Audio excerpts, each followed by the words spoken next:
at the Global Network of Women Peacebuilders, or GNWP. And we are co-hosting this event with the Democracy Development Center, the World Federation of Ukrainian Women's Organizations, the NGO Committee on the Status of Women, New York, the Austrian Development Agency, and the Swiss Agency for Development and Cooperation. I am your moderator for today's event, Regional Solutions, Global Impact. Can a regional action plan on WPS counter the effects of ongoing wars in the region? Ukraine entered its 9th month of fighting Russian invaders just after the 22nd anniversary of Security Council Resolution 1325 on women, peace, and security. These coinciding milestones highlight the importance of WPS in Ukraine today and the vital work of Ukrainian women peacebuilders in peace's implementation. In the first half of today's event, we will hear from those Ukrainian women working on the ground. It is clear, however, that Russia's war on Ukraine is not simply a conflict between two nations, but rather it is a war that has regional and global effects that require regional and global solutions. So we aim to answer that challenge in the second portion of our event with a panel discussion featuring women from Eastern Europe and the South Caucasus. First, before we begin, a logistical note. Welcome everyone on Zoom. This event has interpretation in English, Ukrainian, and American Sign Language. You can access this at the bottom of your screen by clicking the globe and selecting your language of choice. Also, make use of the Q&A chat as we hope today's event fosters robust discussion in person and online. Now, I welcome Mavic Cabrera-Beleza, founder and CEO of GNWP, for opening remarks. The floor is yours. Good afternoon, everyone. Good morning for those who are in New York and other parts of North America. And I'm sure we also have audience members from Asia, so good evening. Shared problems, common solutions. This is the spirit of our panel discussion today. As we live in a world where boundaries of time and space no longer exist, and when our hard-won gains in peace building, justice, women's rights, and gender equality are being destroyed, the need for concerted action cannot be more emphasized. From 2017 to 2019, I and other members of the team of the Global Network of Women Peacebuilders traveled extensively in Kherson, in Lviv, in Zaporizhia, Donetsk, Lugansk, and other parts of Ukraine. We were working with both civil society, government, UN Women, and other colleagues from the international community. We spent many wonderful and productive days discussing the Women, Peace, and Security resolutions and developing regional and local action plans. Then, the COVID pandemic shook our world. But because there were already vaccines, we were ready along, of course, with the local civil society and local authorities to resume our work in the localization of the Women, Peace, and Security agenda. Then, February 24th invasion happened, and we all know the extent of that devastation that were from us observing and feeling the pain of our Ukrainian sisters and brothers, and also those of colleagues and friends in neighboring countries. The good thing is there is now increasing appreciation for a shared regional solution. This is evident in the fact that there are now 12 regional organizations that have adopted action plans on women, peace, and security. And in this region, there is support from the Organization for Security and Cooperation in New York, security and cooperation in Europe, the European Union, and NATO. We all know that no war or conflict can be contained in one country. The wars in Ukraine and in Nagorno-Karabakh affect people outside of that country and region. Therefore, an isolationist response will not make sense. And I recall in June of this year, the delegate from Ukraine at the meeting of the Security Council emphasized that the effectiveness of the implementation of Resolution 1325 will only be realized if there's regional and global support. I stress that the realistic and long-lasting regional solutions adopted by governments with global support and with women peace builders as at the core is no longer an option. It is a necessity. Let's keep discussing this point the rest of our panel today. And I hope we all come up with very concrete suggestions. Thank you and good afternoon once again. Thank you, Mavic. Now I hand it over to Marta Caballo, main representative to UN ECOSOC and independent researcher from the World Federation of Ukrainian Women's Organizations. Marta, the floor is yours.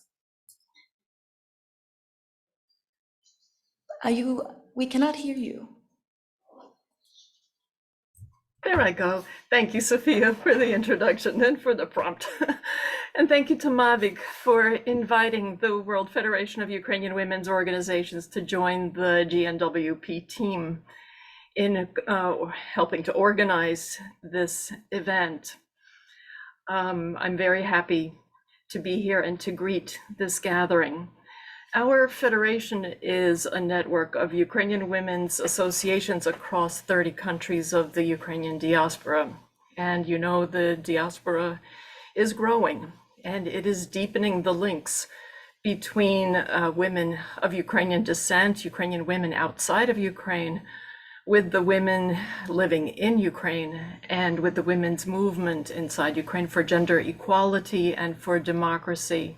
It's also deepening our commitment to work on platforms that promote the women, peace, and security agenda. And in that connection, I want to just shout out to Julia Kharashvili and to Valentina Bodrog and the other people who we've worked with over the last decade towards that end.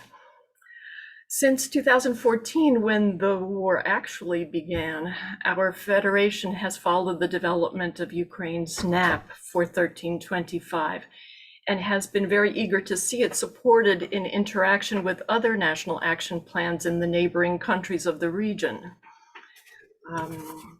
You know that Ukraine's second NAP was updated this summer in response to the full-scale invasion by Russian troops, Russian forces into Ukraine. And for the first time, that NAP specifies new vulnerable categories of people, including the internally displaced population, the prisoners of war, and the over 7 million refugees that have flooded Europe. An action plan on a regional level that would reflect common priorities would serve to strengthen Ukraine's NAP and other countries' NAPs in the region. A regional action plan would reinforce commitments among countries that are ratifying the Istanbul Convention, which protects also our refugee women in those countries that are in that sphere, and would enhance mutual security agreements that are being committed to. There's obviously a need and there's an appetite for a regional action plan to be developed well. There are some in place, as Mavic said, just to amplify what Mavic said about NATO, EU, and the OSCE having strategies or action plans in place. The EU action plan on women, peace, and security strives commits itself to striving to increase women's leadership and participation in policymaking decisions and processes, and mentioned several of these processes, including conflict prevention and resolution, mediation, post-conflict rehabilitation, rule of law, disarmament, security sector reform, and peace building, both in formal and informal settings. Another arena is the OSCE, which we've worked with. At the conclusion of a meeting of gender focal points for WPS that was convened in May, just before the summer, by UN Women, OSCE Gender Advisor Lara Scarpita confirmed that the OSCE is committed to promoting the WPS across all 57 member states, and that women must be brought to the negotiating tables. And she mentioned that women are clamoring for some sort of mechanism to accomplish that. But what would that look like? Would that be quotas, or would that be some other kind of arrangement? There has to be an agreed upon actionable strategy for this. There is agreement also across the board that civil society needs more funding, because grassroots civil society is really the front line of humanitarian response to crisis. And it is a platform for the empowerment of civil society actors. And it is the arena in which often leaders emerge. She concluded with the observation of how critical it is to have men involved, because men built these regional structures of the OSCE, NATO, etc., and they need to create doors and windows to allow women in. So I look forward to the discussion today. Thank you very, very much for the opportunity to address you.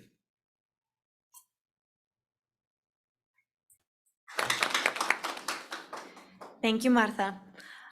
Now we pass it on to Huri Gyuderekan, Chair of the NGO Committee on the Status of Women, New York.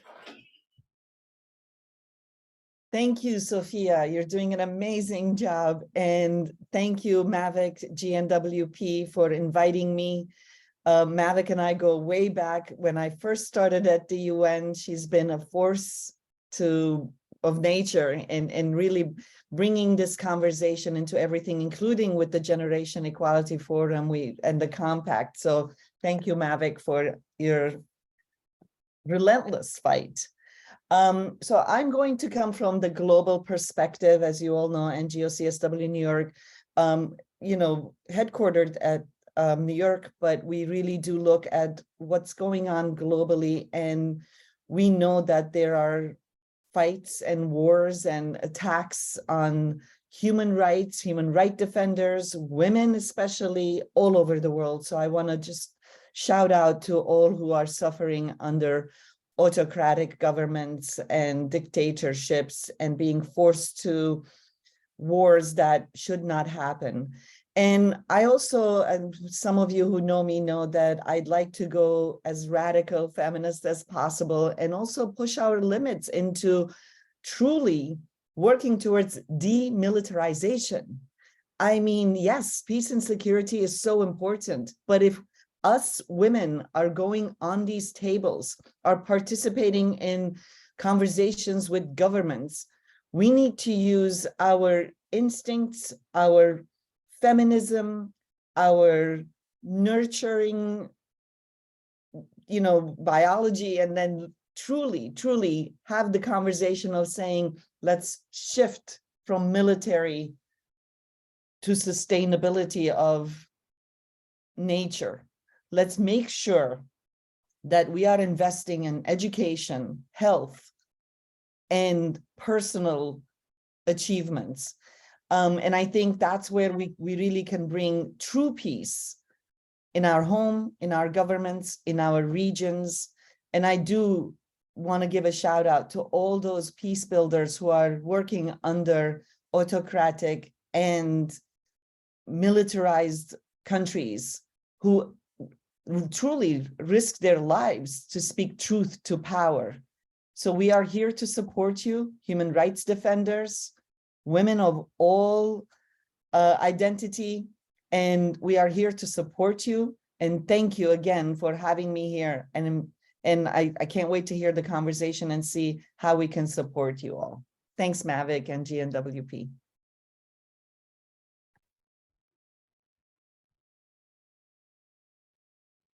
Thank you so much, Huri. We will now move into our first session of the event, a talk show with 3 Ukrainian women peace builders. The 3 that we have sitting with us today in a room of many is first Yulia Poshenko, Deputy Mayor of Hivaronk City Council in Kirovohrad Oblast in central Ukraine. We have Anastasia Kirichenko, head of NGO Zhivaya in the Khersonska Oblast in eastern Ukraine, and Ella Lamach, head of the board of the Democracy Development Center, currently living in Lvivska Oblast in western Ukraine. Thank you for joining us. Now, our 3 panelists will be asked questions by our co-hosts about their experiences on the ground. So, Martha, the floor is yours for the first question. What a great lineup of speakers. I can't wait to hear what you'll tell us. We know that women-led initiatives were really the first line response when the invasion started in Ukraine. And we also know that it is a platform for emerging leaders. Can you tell us, since February and your responses on the ground and what you've experienced and seen, how has it all evolved? What opportunities do you see possibly arising out of this for women, as I hate to say silver lining, but also what are you dealing with that you think is most important in terms of your response to this? Anastasia, maybe we start off with you.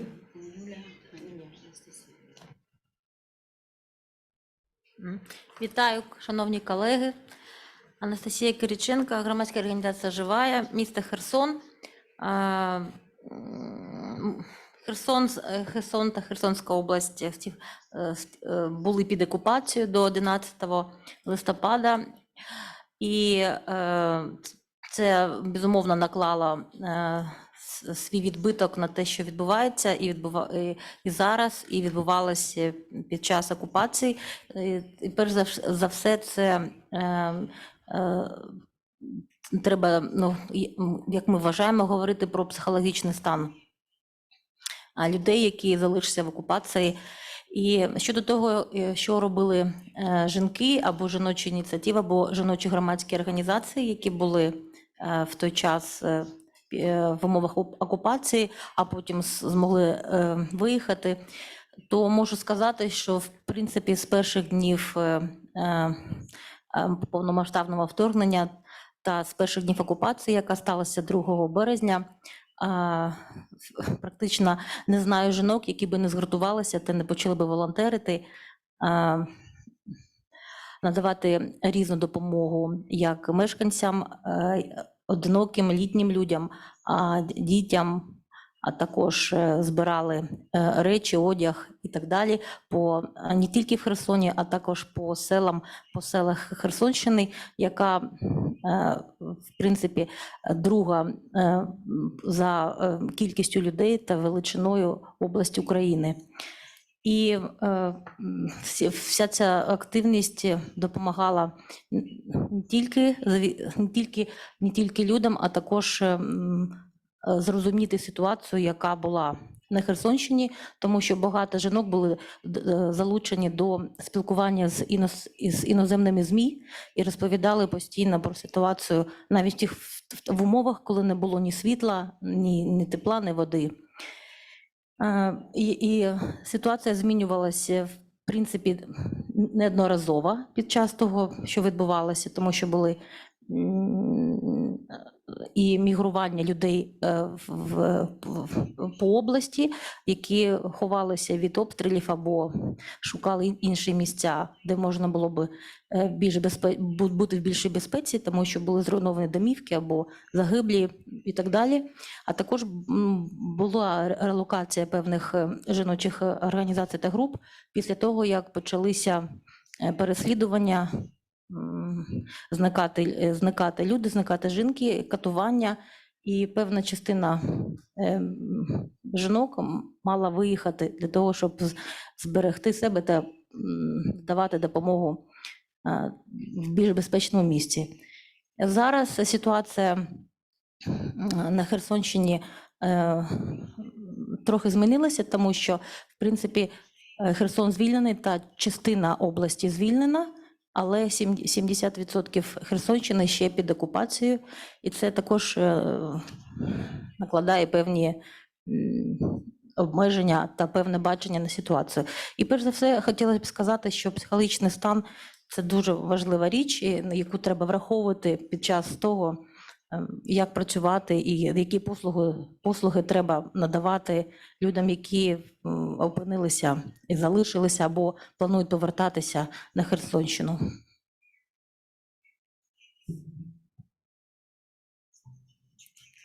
Thank you so much.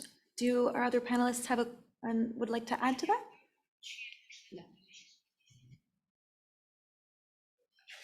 Дякую, Юлія Пушенка, Гайворонська міська територіальна громада, яка має населення близько 25 тисяч людей, але з початку вторгнення Росії на території нашої громади ми поселили понад 5 тисяч внутрішньо переміщених осіб.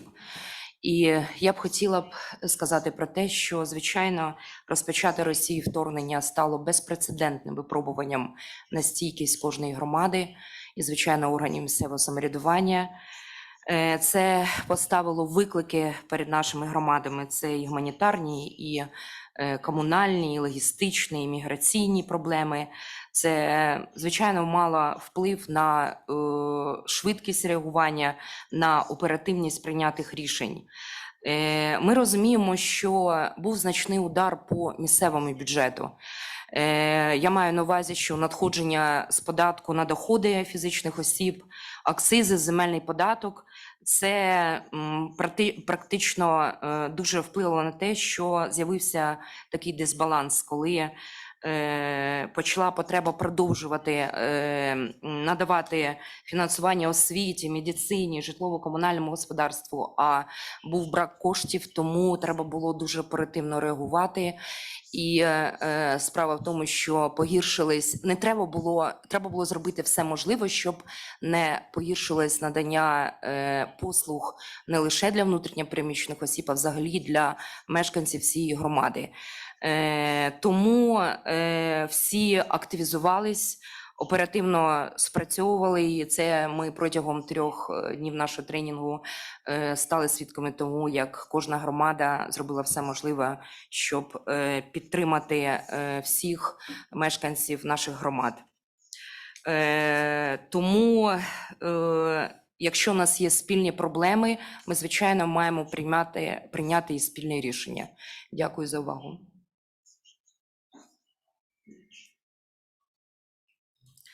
Thank you so much. Now, our second question will be posed by Christina Stimmet, Senior General Advisor at the Austrian Development Agency. Christina, your question when you're ready.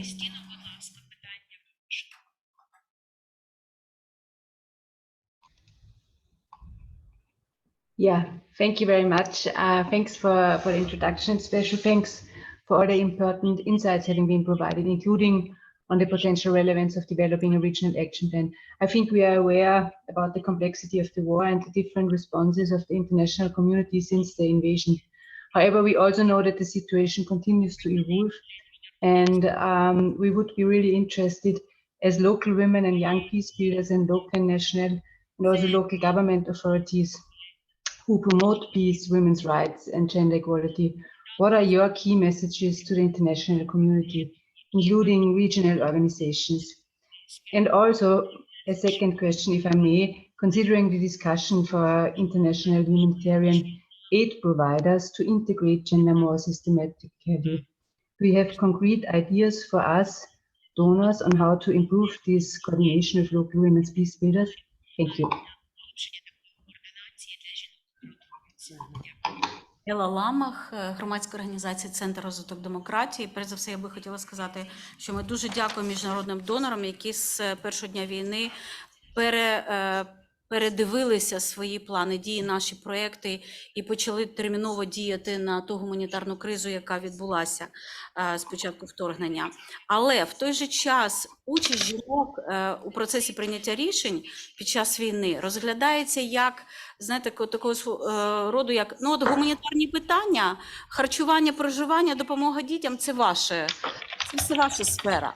А якщо ми обговорюємо питання війни, відбудова і, наприклад, такі теми, як економічне зростання, то вас не обов'язково запрошувати. Це перше, що я зрозуміла як організація, яка з Києва переїхала в село, на рівень села, і хотіла так само запропонувати допомогу. І для участі у прийнятті рішень важливо давати спочатку знання місцевим органам самоврядування. І оті проекти, які ви направляєте на місцевий рівень, на рівень не обласний, а на рівень села і районного міста, дуже важливі. Якщо у людей будуть знання, що це таке порядок денний і як важлива участь у прийнятті рішень, тоді вони нас почнуть запрошувати. Поки в них немає знань про порядок денний жінки, мир, безпека, я кажу про сільський рівень. І таким чином на місцевому рівні жінкам важко брати участь у процесі прийняття рішень, які стосуються просто комплексних питань, не обов'язково тільки, як я вже зазначила, там гуманітарної допомоги, влаштування дітей, влаштування побуту і тому подібне. Thank you. Maybe Yulia on humanitarian?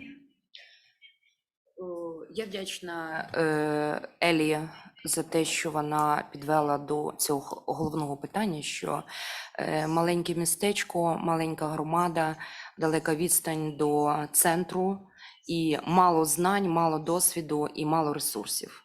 Це дуже важливо для нас, для маленьких громад. Дякую.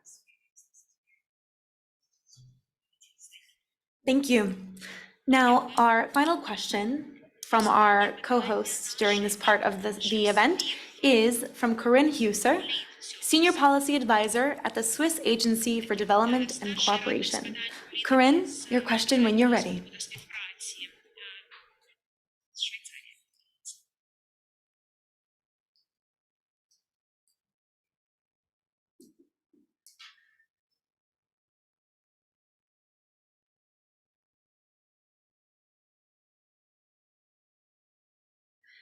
Do we have Corinne on the line?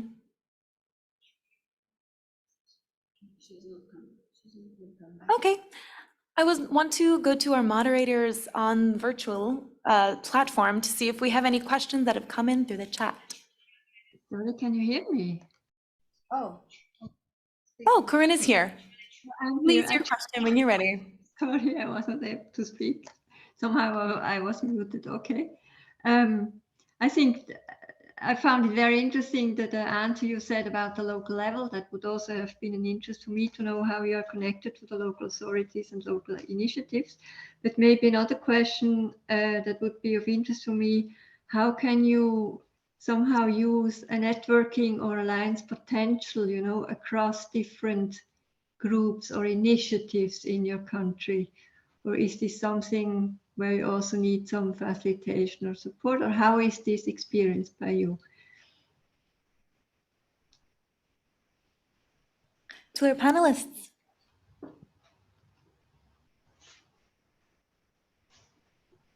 Я можу сказати, що сьогодні, якщо ти не є членкинею, ваша організація не є членкинею, членом якоїсь мережі, у вас немає реальної комунікації. І оці зв'язки ми реалізували проєкт між різними громадами, різними областями. І побачили, що у всіх, от як пані Юлія сказала, різні ресурси. І нам допомогли комунікації і нетворки жіночі, і між проєктами різними. Знайти швидко машини, знайти швидко одяг, знайти швидко техніку, знайти швидко різні засоби для існування. При тому, що до створення мережі навіть ніхто один одного і не знали, одна одну не знали. І оця міжрегіональність, вона допомагала. І сьогодні мережі – це є дуже великий вихід з ситуації. І от саме жіночі ресурси, жіночі мережі. І от знаєте, 1325, порядок денний жінки, мир, безпека, це сьогодні це конкретні випадки з нашого життя в різних аспектах. І ми побачили, наскільки це реально мати, володіти знаннями про 1325 і застосовувати для жіночих мереж. Але знов-таки жіночі мережі так само повинні бути зі знаннями відповідними. І тому міжнародні донорські організації, я звертаюся до вас також, що треба підтримувати в першу чергу, надавати знання жіночим мережам, як комунікувати те, що ми робимо зараз сьогодні в Кракові. Дякую.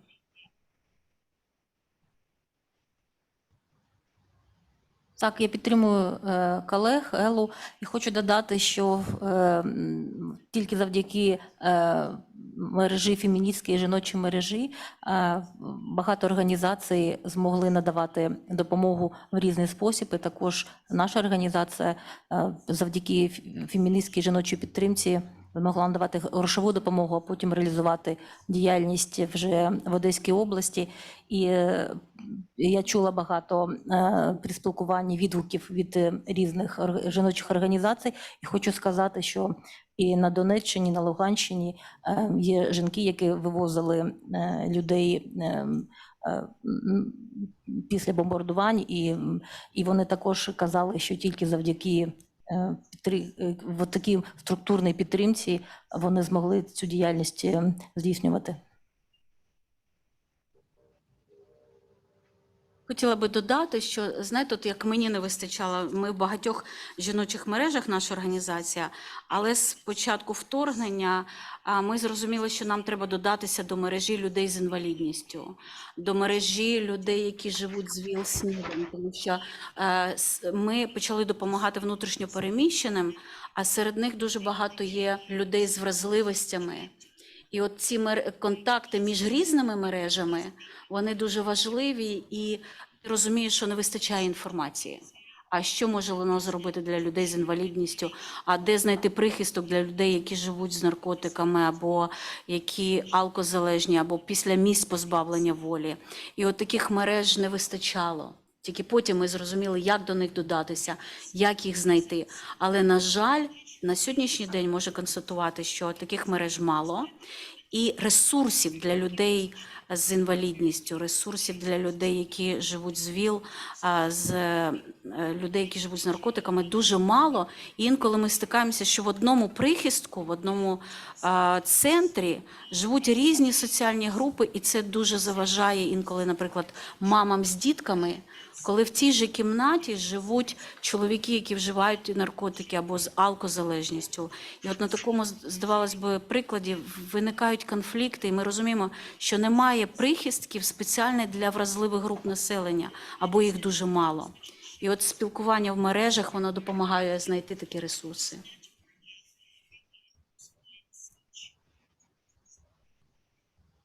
Thank you so much.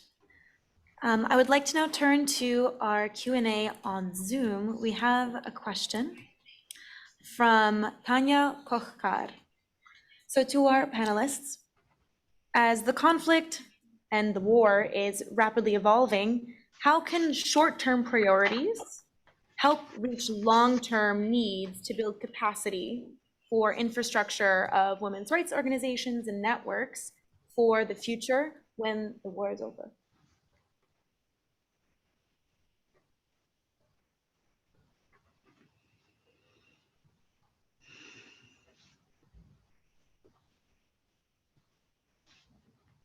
Any of our panelists have thoughts on what short-term needs we have versus long-term needs?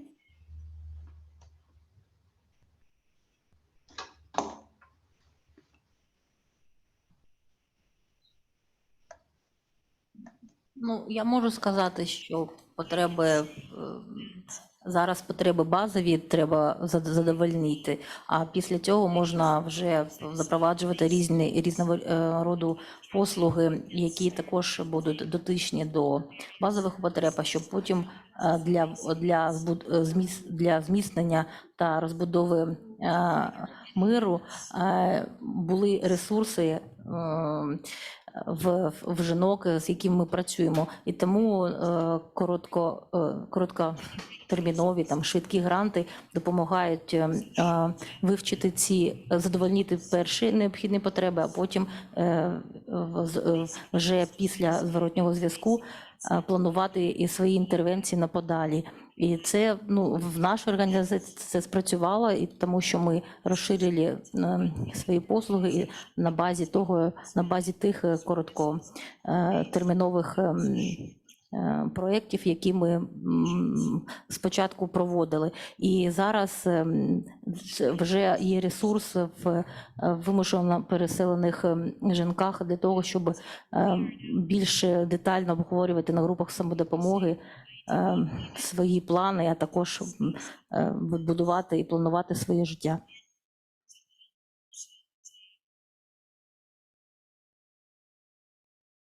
Я можу сказати, що дуже важко інколи будувати там довготривалі плани, але ми розуміємо, що це потрібно робити. І потреби так само міняються дуже швидко. Якщо спочатку війни треба було прихистки підтримати і задовольнити потреби людей, які в прихистках, то потім політика влади, і ми зрозуміли, що це набагато ефективніше, коли внутрішньо переміщені розселяються по домівках, різних квартирах людей, домовляються з людьми, це більше краще комунікації. Але в той же час ми стикнулися з іншою проблемою, що ці домівки, квартири інколи без ремонтів, без води, туалети на вулиці.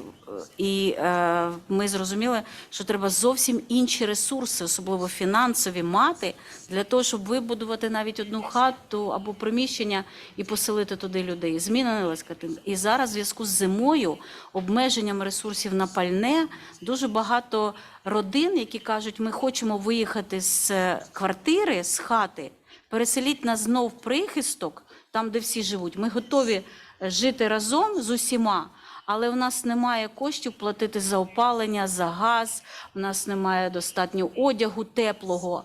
І ми повинні розуміти, що коли ми стратегічно вибудовуємо наші плани, ми повинні побутові, повсякденні потреби їх теж включати. Тому що дуже багато донорів, які кажуть, так ми і так багато дали Україні, ми і так багато привезли в Україну всього. Але снідати, обідати, вечеряти ніхто не відміняв. Це одяг, який сезонний, підростання дітей, переїзди дуже багатьох людей туди-сюди.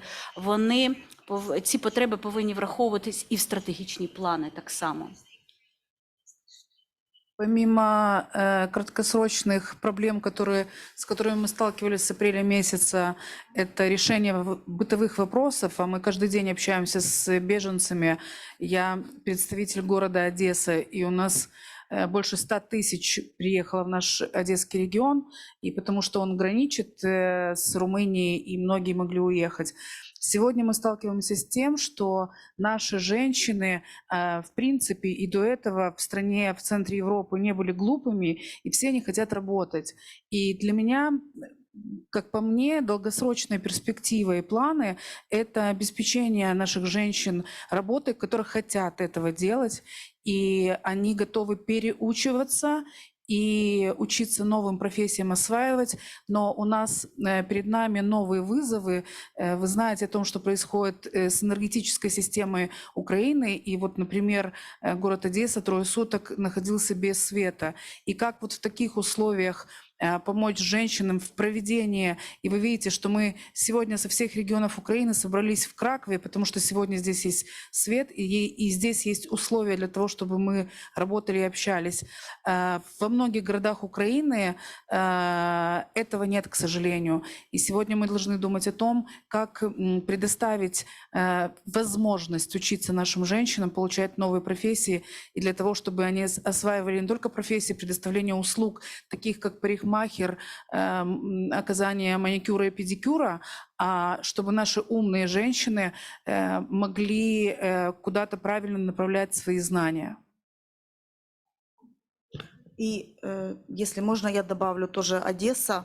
Мы сейчас говорим еще о деоккупированных территориях. Наша организация после начала деоккупации южных регионов постоянно продвигается за военными для оказания гуманитарной помощи. И вопрос жилья все-таки для женщин, он стоит очень остро, потому что на сегодняшний день возвращаются женщины с маленькими детьми в разрушенные села, которым я спрашиваю, самому маленькому ребенку 1,5 года, я спрашиваю, куда же ты едешь? Она говорит, а мне некуда ехать. То есть вопрос жилья бытовых, вот казалось бы такой вопрос, но он очень острый на сегодняшний день. И очень много женщин с детьми возвращаются на деоккупированные территории в никуда. Да, Леонидова Лилия, ГО «Культура демократии», место Одесса. Thank you so much. We have a room full of experts on what Ukrainian women and Peacebuilders are doing in Ukraine. And we will have time at the end of our event today to open up the floor for more questions and answers. But right now, we're going to move on to our second session our second part of this event, which is a regional roundtable that we will be having on the question, can a regional action plan on women, peace, and security counter the effects of ongoing wars in the region? And I'm now passing the floor to Mavic, our CEO at GNWP, to moderate this discussion. Thank you so much, Sophia. I am very pleased to present our formidable panel for this second portion. And they are Marina Roy, representative of the Ministry of Social Policy of Ukraine, Valentina Bodrug, Director of Gender Centru in Moldova, Shaila Ismail, Chairperson of Women's Association for Rational Development in Azerbaijan. And last and certainly not least is Yulia Karashvili, Chairperson of IDP Women's Association or Consent in Georgia. So let's investigate this very, very important idea of a regional action plan, which is actually an instrument that presents implementable, time-bound, and this point I will emphasize, funded measures collectively owned by governments in the region. And in this conversation, when we say region, we are referring to Eastern Europe and South Caucasus. So I'll start with you, Marina. First of all, thank you for joining us in this panel and in the previous 2 days in our crisis communications workshop. What do you think is the value of a regional action plan in the face of your difficult experiences during this war, but also recognizing the resilience and the strength of local women peace builders and local communities? Over to you, Marina. Дякую за надане слово. І дійсно це дуже цікава ідея запровадження такого регіонального плану дій на основі резолюції Ради безпеки ООН 1325. Ми всі ці 3 дні обговорювали проблемні питання, які виникають внаслідок військових дій в Україні. Знаємо, скільки у нас багато і конфліктних ситуацій, і безпекових викликів у зв'язку з війною. І бачимо, що ця військові дії, вони відбуваються не тільки на Україні, і це також відбувається на інших країнах східного регіону, з якими межує країна. Ми бачимо, скільки у нас з'явилося нових категорій, це і біженці, які виїжджають в інші країни.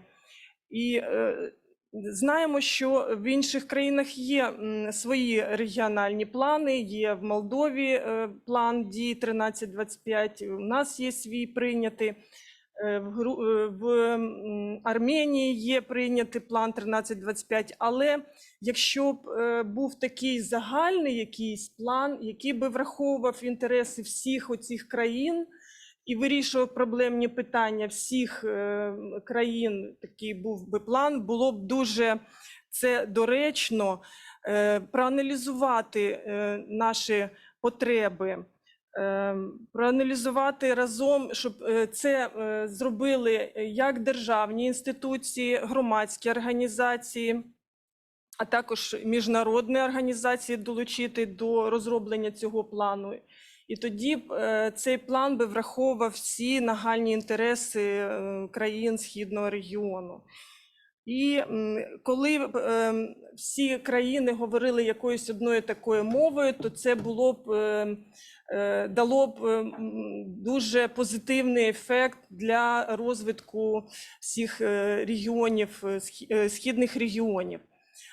І, звичайно, якщо б цей був план підкріплений також і монетизований, підкріплений також і фінансовою якоюсь допомогою, також це було б дуже доречно. Дякую. Thank you very much, Marina. I now turn over to Valentina. Valentina, we were together in Chisinau in July, and we met with women peacebuilders from civil society, as well as government leaders, including male gender equality allies. And one message that struck me was that while Moldovans are very willing, more than willing, to support Ukrainians, and you host many of them, you have the latest statistics, I'm sure, they said regional cooperation in our response is very important. Could you elaborate on that and relate that to the value of a regional action plan? Over to you, Valentina. Yeah. Thank you, Mavic. Good afternoon, good evening, greetings from Moldova, and I'm so glad to participate in our common events. And thanks, Mavic, due to our experience, our common experience, we have opportunity to analyze and maybe thinking together about our next steps. Now Moldova is in the process to elaborate the second National Action Plan on Women, Peace and Security. And for us, it's very important, this connection with regional trend, connection with regional context. And for us, I think it's very important for all of us, not only for Moldova, to have a clear focus on human security, all dimensions as central point, and which focus all pillars of Resolution 2035. But it's very important, thanks to our experience, common experience, to thinking on localization of women, peace and security, also to have a common vision at regional level, and of course, coordination of all our efforts, and to organize more common activities. For example, now we have a very good experience to work together with Ukrainian women's refugee and the local organization, local public authority, to organize common activity, to implement mini programs in order to empowering our women. We need at regional level, but starting from local and national level, to implement gender transformative approach, to see women not only as victims of conflict of war, but women can be and are very active actors and actors of development. Thus, we need to connect local, national, and regional context. Together, we are more empowered, and our experience is valuable for all our organization. Thank you. Thank you so much, Valentina. From one friend to another, I will now call on Shaila Ismail, Chairperson of Women's Association for Rational Development Award. Shaila, your award is leading the engagement with the government on the National Action Plan, and you yourself also has a lot of discussions with other governments and regional institutions. So what are your thoughts about a regional action plan on women, peace and security for Eastern Europe and South Caucasus? Thank you, Maverick. Good afternoon, good evening, everyone, dear participants. It's a great honor and pleasure to be present, although in online format, hybrid format for us, but still very good to feel this energy. And I wish good and successful discussions over the next days and hours to you. What I would like to say is that indeed our organization has been working on National Action Plan 1325 for years now. Unfortunately, we haven't managed to get it adopted for the moment being, although the initial version was submitted to the government of Azerbaijan, as you know, in 2019. However, some historical moments sort of prevented its adoption, I would say, for yet another time, and among them is of course the coronavirus, but also the Second Karabakh War, which completely changed the situation in our region. What I can tell that we are still very keen on having the hands-on the new revised version of National Action Plan 1325 for Azerbaijan. We have produced a new version submitted to the government, and that's quite a recent process after May this year, when we had the first national forum on women, peace and security in May in Baku, with participation of colleagues from Global Network. And we had a very good discussion with the government about the necessity of this document for Azerbaijan, for involving women in all the stages of the peace building process, including the pillars of the UN Security Council Resolution 1325. However, what is important is that we are still on the process of advocacy of this now, no matter that the government sort of admits its necessity, yet the process is quite slow. So when I received this invitation from you, it immediately took my attention to see, well, how the regional action plan can promote this process locally. To what extent it will be catalyzing the process at the national and local levels, whether or not it will have the good or bad effect. But I think that with all my knowledge and experience, my feeling is that it will be very relevant for the moment being to start thinking of this regional action plan indeed. And I like the geography of that as well, because I think that it would be quite relevant to have this Eastern Partnership coverage as such, and South Caucasus, as you know, is a part of it. That's why indeed what has happened throughout this year with the invasion of Russia to Ukraine and all these, challenges we are seeing, it definitely has a very huge impact on our region and on our countries. It has a lot of delays in the processes of the political development in the country. That's why the regional aspect, the regional vision and strategic goals and objectives would definitely mean a lot. So I support this idea. But I can tell that it would be definitely very much important to involve the national actors as much as possible, so that it's not just developed by the international experts, which I believe have very wide expertise as such, but it has very good involvement and engagement of the national experts from all countries of Eastern Partnership, which the geography will cover, just to have this, not just at the level of participation, but for the future, for ownership of this process. I think that's of key importance. And I do believe that the Global Network has the potential in all the meanings, both in the capacity and expertise, but also at the outreach level, have the whole potential to lead this process, to facilitate this process. And I support and want to echo all my colleagues so far. I just want to express again the support to the women from Ukraine. My heart and our hearts are beating with you. We are supporting you as much. And now what is the work? We have it on our shoulders. We have passed through it for 3 decades. We have suffered a lot from that. And definitely we want this stage to be over as soon as possible, and thinking of the different agenda of post-war, which is sad as well, but at least it will be a different agenda. So stay strong, and thank you again for this initiative. Many thanks for sharing your views, Shaila. Now, from another friend to another dear friend, Yulia Karashvili from IDP Women's Association, Consent, Georgia. Yulia, you have so many experiences with networks from local, national, regional, and global level.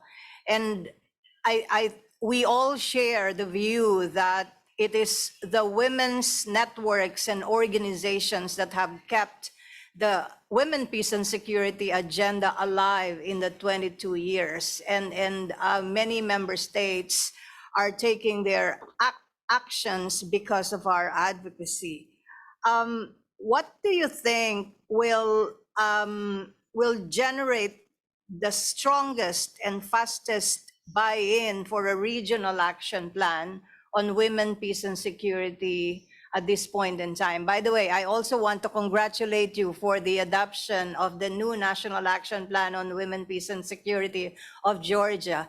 And a note to our audience members, the women that you see on this panel are the leads on women, peace, and security advocacy in their countries and in the region and globally.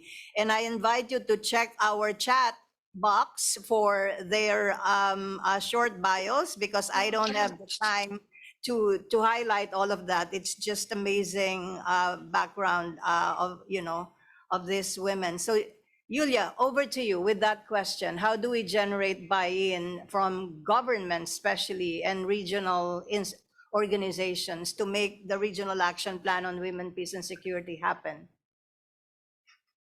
Thank you very much, Mavic. I'm very proud to be here in such distinguished panel, and greetings to all participants. You already put the main question within your question, because we are talking for many years in different platforms and different organizations, and of course in global network, about necessity of regional cooperation. And we do have this regional cooperation. Regardless of all conflicts, of all problems, we cooperate with each other, we consult with each other, and we try to use expertise of each other and of your expertise and expertise of our distinguished colleagues. The main point is how to bring together our governments, member of Eastern Partnership, as Shala mentioned, members of OSCE, because to put agenda and to put a regional action plan, even very simple, which will agree among all actors, is one of the main problems and one of the main tasks also for civil society. The majority of national action plans do not see civil society acting actors. Thank you for congratulations, but the fourth action plan, national action plan in Georgia, again, do not see civil society as implementer and not as official monitor. And it's one thing which we need to advocate for, and I believe that we will have once regional action plan, to have civil society by visible voice of civil society and visible expertise of civil society. Barbaric war in Ukraine brought to life women's solidarity and many things which were collected from different countries. And I think that one of tasks for regional action plan will be to adapt existing in different countries strategies and plans to better support self-reliance and all necessary services and rights of women in Ukraine and in other places which are affected by conflicts, because we should not forget about other conflicts. It's interesting. I think that one of points in regional action plan should be to analyze trends and opportunities, because women in reality, and it was one of barriers identified, but women became real experts, and expert in both in geopolitical level and on community and practical level. And this analysis, which can be done by women and included in the regional action plan, is very important.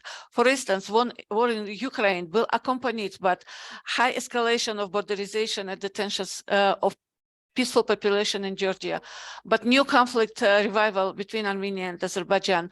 Next day after escalation in Armenia and Azerbaijan conflict, it happened escalation of conflict between Tajikistan and Kyrgyzstan. All these things in regional scales should be analyzed and put somehow together, and we need to advise to our governments and to international and intergovernmental organizations what are the quick response to all these challenges. One very important thing I just want to mention, if 1 minute will be given to me, to dear colleagues from Ukraine, to Yulia and to Anastasia, saying that we understand what kind of huge needs are now in Kherson or in Odessa, but try to combine and to advocate that together and immediately with humanitarian assistance, it will be programs of early recovery. it's what we advise in all platforms, that women immediately should get employment, housing, and be included with local authorities in groups of self-help group together with local women and together with local authorities and with international organizations. It's no time to wait, because psychological traumatization is here and is giving a lot of impact in future opportunities of revived Ukraine to rebuild and to build everything.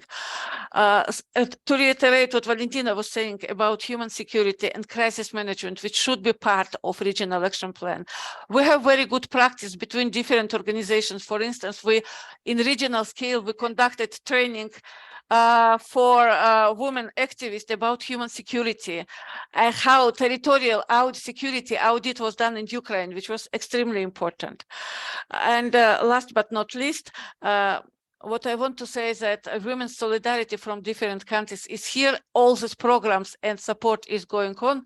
And what I want to offer to our dear colleagues from Ukraine, we conduct and we plan to continue to conduct online seminars, psychosocial support seminars for volunteers, helpers, members of NGOs who are working with IDPs and when people after the occupation and people who are under bombing, as in West Ukraine, as in East Ukraine. It's supported by different opportunities, and we have very good psychologists, and we are ready to, we'll be happy to offer our support. And once more, thanks to Mavic and thanks to Global Network, because it's Unite Women, and not only women, but also men, people who are ready for in each moment to organize this global and regional support and also local support on the place.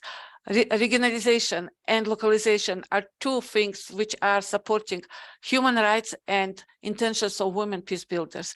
Thank you so much, and peace to all of you.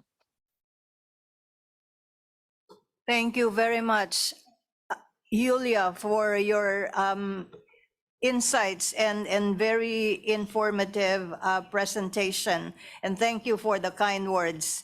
Thank you to all of you for your solidarity and sisterhood with our Ukrainian colleagues and everyone who is affected by these atrocities. Now over to you, Sophia. I think we have some questions from our audience members. And also, of course, in the room. Thank you, Mavic. I would also like to recognize that our representative from Armenia, Christine Grigorian, who is the ombudsperson of the government of Armenia, was unable to join us this morning because of an emergency, because that's the nature of the work of peace builders and women peace builders. But we want to recognize her and thank her for initially coming to represent her country. Now, to the questions. All right. Ooh, we have a couple, so this is exciting. So first, media has an important role to amplify women's voices, and media can serve as platforms for participation. How do you advise that international media development organizations work with the WPS agenda in the region?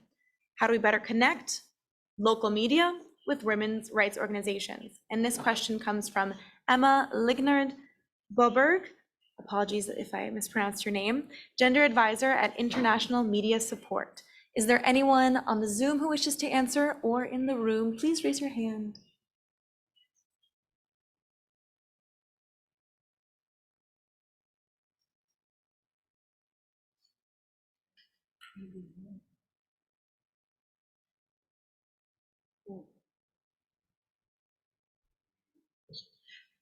Доброго дня, я Тетяна Семікоп, я голова громадської організації «Віра, надія, любов», місто Одеса. Я хотіла б розповісти про досвід Одеси і як ми підійшли до підготовки нашого локального плану дій, який був би адекватний у тій ситуації, в якій зараз опинилась Україна. Наприкінці минулого року наша обласна адміністрація розробила план дій по виконанню резолюції 1325, але на сьогоднішній день він зовсім неадекватний і працювати по ньому неможливо. Тому ми звернулись до обласної адміністрації і запропонували їм скласти новий план дій. щоб захистити жінок, внутрішньо переміщених жінок, захистити від домашнього насильства, гендерно-зумовного насильства, від торгівлі людьми і так далі. Питань дуже багато, які пов'язані виключно з тим часом, який зараз є в Україні. Ми не дочекались відповіді. Нам казали, що це зараз не на часі збиратись, щось там готувати, якісь документи, що в адміністрації зараз немає людського ресурсу для того, щоб сісти, підготувати такий план. І тоді громадські жіночі організації, жінки-лідерки, жінки-науковці зібрались разом і ми виступили з ініціативою, що ми зробимо такий наш локальний план дій. І я хочу сказати, що на даний час у нас є коаліція, яку ми назвали коаліція 1325. Ми збираємось практично кожного тижня. Ми готуємо цей план, ми збирали пропозиції, ми вивчали потреби жінок різних груп. Тобто це могли бути і ВПО, це могли бути і жінки, які опинились, наші одеситки, які опинились в складних життєвих обставинах. Це матері соло, люди з інвалідністю. Жінки військові, так, і в нашій групі є жінки військові, це, по-перше, капелан, жінка, яка нам дуже допомагає. І на даний час в нашій коаліції ми створили 4 групи. Кожна з груп готує окремий розділ цього плану, нашого локального плану. І я думаю, що до кінця року ми будемо намагатися не тільки написати це і розробити цей план, але і затвердити його в обласній адміністрації. Це наш досвід. Ми не чекали, коли влада почне працювати. Thank you so much. And on the question of media, I'd like to pass it to Irina Tishko. Мої вітання, шановні лідерки, миробудівниці. Вітаю усіх моїх колежанок, які зі мною вже 3-й день. Дуже дякую так само за підтримку, плече і стійкість. Я маю великий досвід роботи в медіа і медіа-аналізу. І щодо співпраці зі ЗМІ, можу однозначно сказати, що війна значно зменшила присутність жінок-лідерок в медіапросторі. Це якщо говорити про інтернет-ЗМІ, то станом на сьогодні їхня кількість, присутність експерток, так би мовити, лідерок, політичних лідерок, жінок, які представляють різні соціальні групи, в інтернет-медіа знизилася з довоєнного 27 було відсотків, зараз їх 18. На державному такому телеканалі Freedom нещодавно теж було проведено моніторинг. І кількість жінок в різних ролях значно знизилася, і зараз це становить приблизно 16%.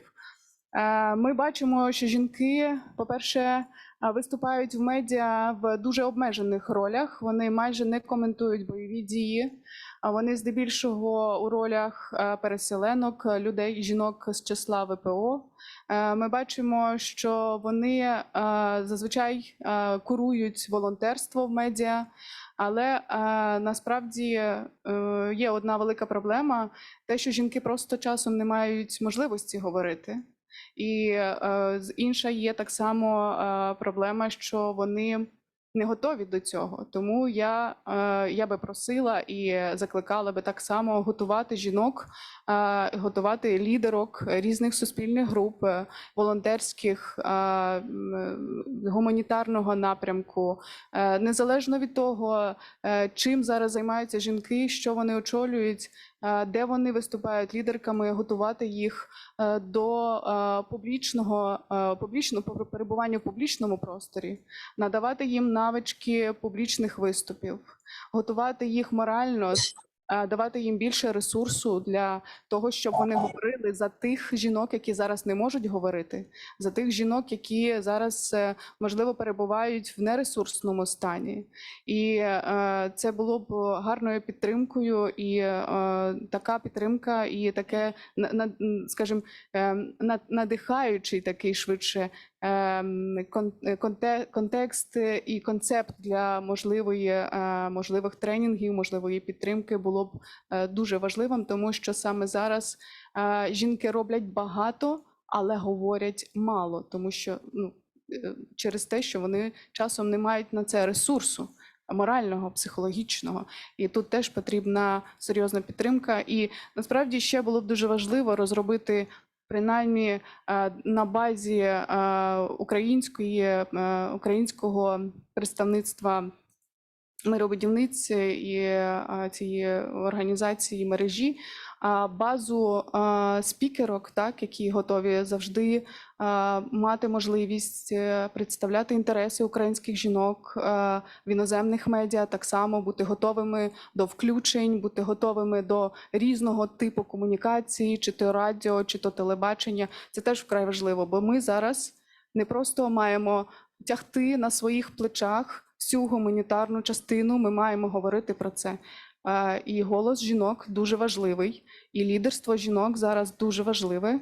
І я наполягаю так само максимально всіх моїх колежанок мобілізуватися і зосередитись на цьому так важливому дуже моменті. Дякую дуже. Thank you, Irina. And Irina has been instrumental in the training we've been doing here on crisis communication the past few days. Now, Mavic has a point to say on this question as well. Thank you. And I also add my thanks to Irina and all of our allies in the media. I have to say two things about the media. What is one thing that authoritarian, repressive governments have in common? That is media that is shackled, if not already totally controlled. Now, another point I want to make about the media is in relation to Resolution 1325 and the broader Women, Peace and Security agenda. The most important pillar of the Women, Peace and Security agenda is participation. It is how it has changed the narrative from women as passive victims during times of conflict to leaders, peace builders, and change agents. Yes, women are affected by war, but they are not passive victims. We know that. In the room, it is very evident. On our Zoom screen, it is very evident. But the challenge is when you look at the media, especially mainstream media controlled by corporate money or controlled by oppressive government, women are still victims. So it doesn't reflect the reality. So what are we doing? At GNWP, in partnership with Democracy Development Center and all of the colleagues who are speakers this afternoon, we have launched a media and women peace and security program where we enhance the capacity of journalists and other media practitioners to see the strength that women peace builders have and reflect it in their reporting. And part of that series of training, this is implemented in more than 15 countries now. Thank you to Austria, thank you to Switzerland, thank you to Canada for your support.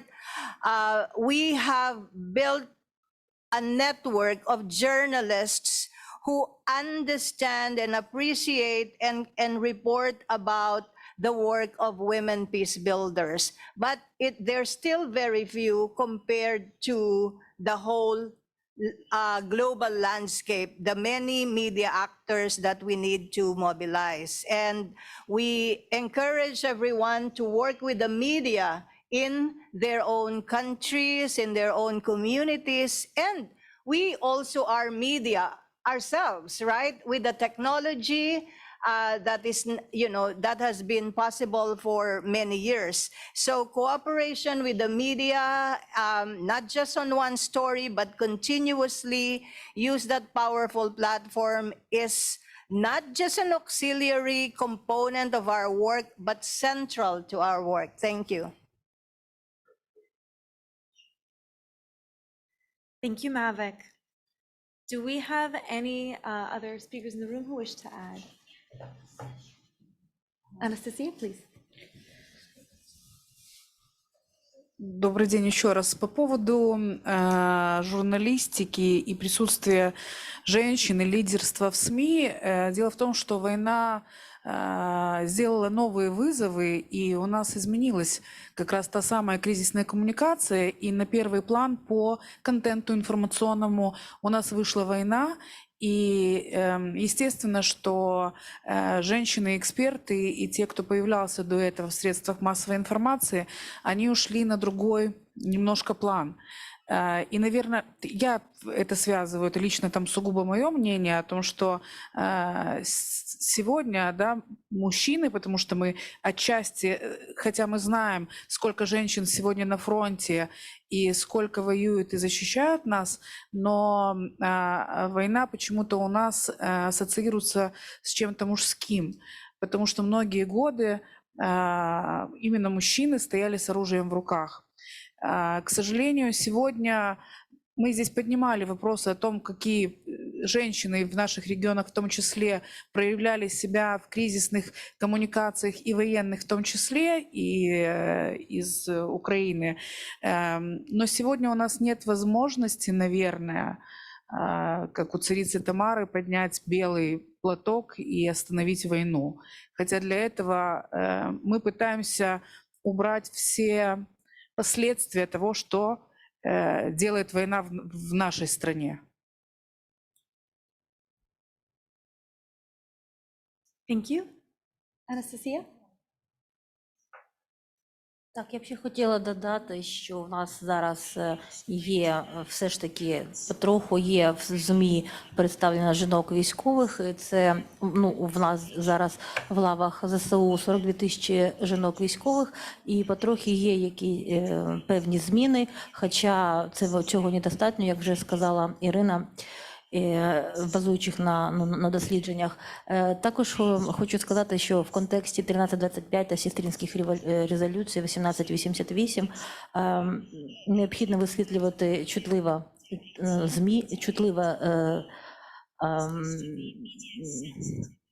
ситуації, коли постраждала розповідає про тему сексуального насильства або про свій досвід, і враховувати і вірити досвіду та тому, що каже постраждала. І тому, що фокус все ж таки має бути на тому, хто коїть насильство, а не на тому, хто про нього розповідає.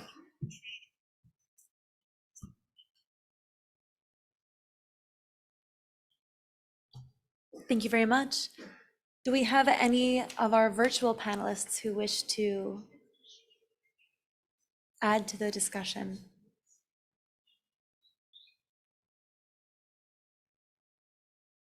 Anyone else in the room who would like to add? Okay, then another, Я би хотіла підтримати Ірину і сказати, що якраз якщо у нас тут більшість учасниць з місцевих громад, це з рівня села, маленького міста, районного, то якраз треба приділяти увагу і місцевим журналістам, які навчати їх висвітлювати.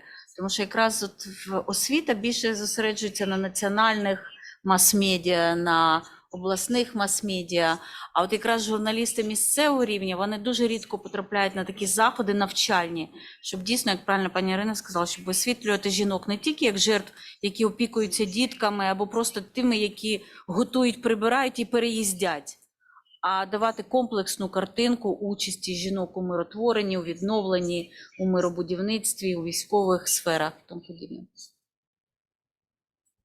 Дозволите, пані Ело, дуже дякую за хорошу ремарку. Я наведу приклад проактивної діяльності лідерок, миротворець, миробудівниць. Тобто ми самі можемо підходити до медіа, пропонувати різні рольові моделі з різних жінок, і бійчинь, і волонтерок, і різних насправді. Це і є співпраця адекватна, і, скажімо так, це і є реагування на кризу цілком доступне і слушне налагодити дружні відносини з будь-якими медіа, оперативно реагувати, відповідати, надавати часом навіть інформацію.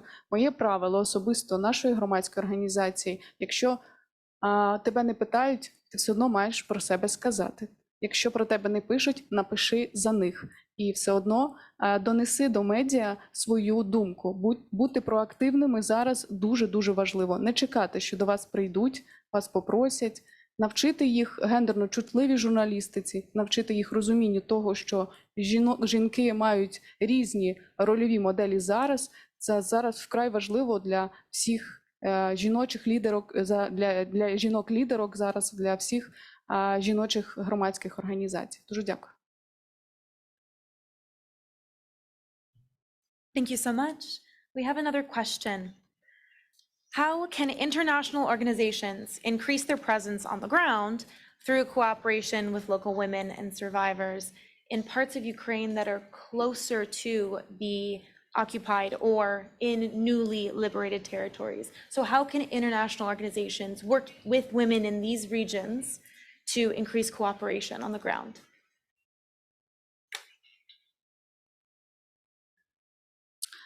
Я можу почати і прошу думайте і додавайте свої думки. Я би хотіла почати з того, що дуже багато зараз на місцевому рівні створюються громадських організацій, жіночих особливо, і треба їх підтримувати. В них є зараз, під час війни, створився різний досвід.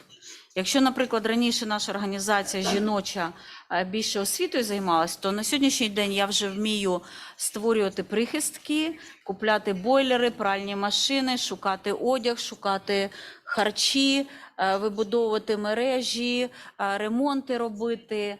Досвід розширюється жіночих громадських організацій, і треба їм довіряти. І інколи донорські кошти доходять до обласного рівня. А якраз от жіночі маленькі організації місцевого рівня, вони отримують в більшості маленькі гранти, їх не помічають, їм не довіряють. І тут треба створити довіру до нових жіночих груп, до нових жіночих організацій і до жіночих організацій на місцевому рівні. Тому що досвід в Україні показав, що більшість донорських коштів залишається все ж таки на національному обласному рівні. Національні організації приїздять в село, проведуть якийсь захід і поїдуть. Сьогодні заходу мало. Сьогодні треба створювати соціальні послуги, адресні, і починати відновлення не просто з круглого столу, а з реальних послуг, які будуть надаватись населенню місцевому. Це і психологи, і юристи, і ремонт в будинку, і інші послуги.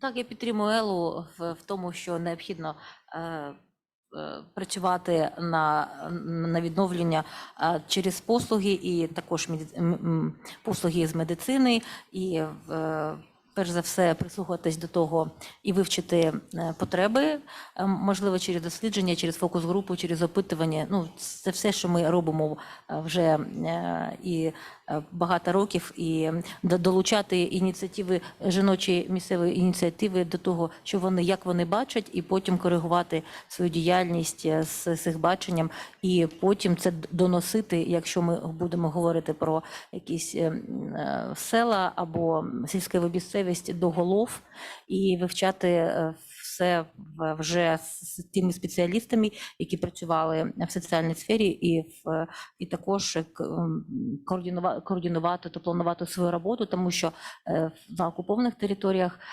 на деокупованих територіях ситуація змінилася і через зрозумілі певні причини, і також вже треба думати про тих, хто буде або новими лідерами, або співпрацювати в тому полі, що було раніше.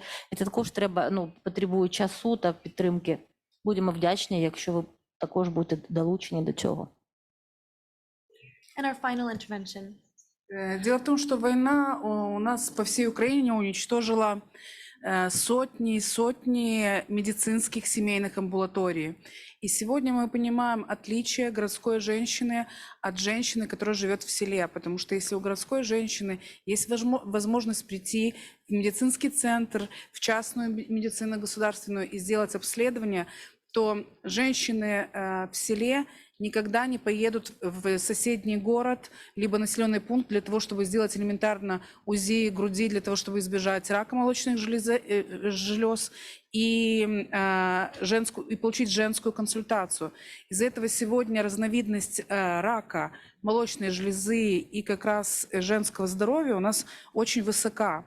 И женщины сегодня имеют право получать бесплатное медицинское обслуживание не только в городе и нормальное медицинское обслуживание, но и в селах. Потому что я общалась с врачами, которые в Одесском областном онкодиспансере, это врач, заведующий маммологией. И он говорит о том, что женщина может один раз продать корову, приехать обследоваться, у нее диагностируют рак, и он больше ее никогда не видит. Потому что дальше на этом этапе она перестает получать какое-то нормальное медицинское обслуживание. И, наверное, на это тоже нужно обратить внимание, потому что медицина у нас с войной точно так же очень сильно пострадала. Thank you. And our last speaker. Дякую, доброго дня всім.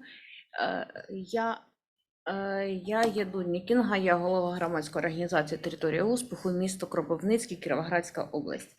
Я б хотіла зазначити два аспекти, що сьогодні війна показала справжніх лідерок, неформальних лідерок, і дуже важливо не загубити їх в поствоєнний час, після того, як ми переможемо. І базувати роботу в невеличких населених пунктах саме на цих неформальних лідерах, яких і потрібно підтримувати. Яким чином, моє бачення, можна їх підтримати? Це через створення регіональних, обласних, я не знаю, якого рівня хабів, розвитку громадянського суспільства. Тобто це мають бути організації, які це має бути хаб, це має бути місце, яке допоможе невеличким лідерам створити громадські організації, формалізувати їх і навчити їх працювати. І тоді це підвищить рівень доступу до донорських коштів, до послуг. Це мають бути такі, знаєте, це навчальний центр, менторський центр, да, якщо це потрібно, коучі мають працювати з цими лідерками і волонтерськими ініціативами, щоб ми їх не загубили в поствійськовий час. Дякую. Thank you so much. This has been quite a lively discussion, and I thank both our in-person and our virtual participants for this and for all of the insight that you provide. Now, I'd like to pass it for closing statements to Mavic, and the floor is yours.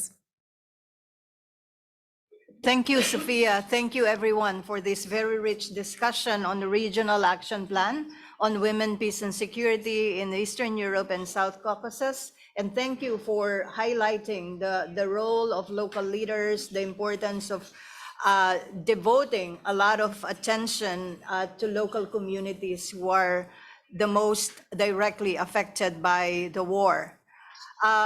One positive thing is that we are not starting from scratch with this idea of a regional action plan.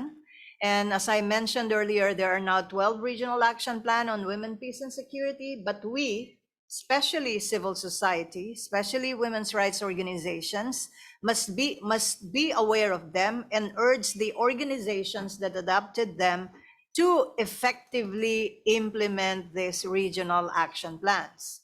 And in the June 2022 meeting of the Security Council, a regional instrument has been highlighted by many of the speakers, including the European Union, that has proposed the relaunch of a regional acceleration resolution, regional acceleration on Resolution 1325, that also brings on board the UN, of course, African Union, NATO, and OSCE, and I believe the League of Arab States and the Association of Southeast Asian Nations as well. And when violence break out or full-fledged war break out, regional organizations are uniquely positioned because they are in the area and they can offer support in mediation and reconciliation efforts. And we need to keep, reminding them that to put women up front and center in those efforts. And I also want to emphasize that we need to use available structures such as the Women, Peace and Security National Focal Points Network and the Compact on Women, Peace and Security and Humanitarian Action. Some of our organizations are already members of these two structures or mechanisms. We have taken notes. We have paid attention to this discussion, and we will reconvene to follow up on this proposal for a regional action plan on women, peace, and security in Eastern Europe and South Caucasus. And as we know, the foundation of regional action plans are national action plans and local action plans. So each of us, our friends who have joined us on Zoom, and all our Ukrainian women peacebuilders here in the room have important role to play. So thank you once again. Thank you, Sophia, for the excellent moderation. Thank you, Natia, for your support, and our colleagues in New York. Thank you. Please join me in thanking them. And we have a lot more work to do. So let's keep energized. Let's stay safe and healthy. And we will be coming together again. And thank you, Christina, Corinne, and all of our donor supporters. Good afternoon, everyone. This meeting is now, okay. Yes. Ella Lamak from Democracy Development Center has some final words. Thank you, Мавік. Дуже дякую, Мавік. Але я хотіла скористатись хвилинкою і від нас всіх, українських жінок, скористатись можливістю подякувати Молдові, Вірменії, Азербайджану, Грузії, пані Юлія, пані Валентина, пані Шейла, пані Кристина і всім вам за те, що ви підтримуєте українських жінок у вас в країнах, за те, що ви підтримуєте нас, і ми створюємо ці сестринські нетворки, мережі сестринські, постійно з вами на зв'язку, для того, щоб краще і краще вибудувати цей принцип сестринства. Пані Марто, дуже дякую, подякуйте українкам в Америці, і Австрійська агенція розвитку, Швейцарська агенція. Ви собі не уявляєте, як ви нам допомагаєте реально під час війни знаходити ресурси, розуміти, що ви в нас є, і нас це об'єднує. Від нас всіх дякуємо вам.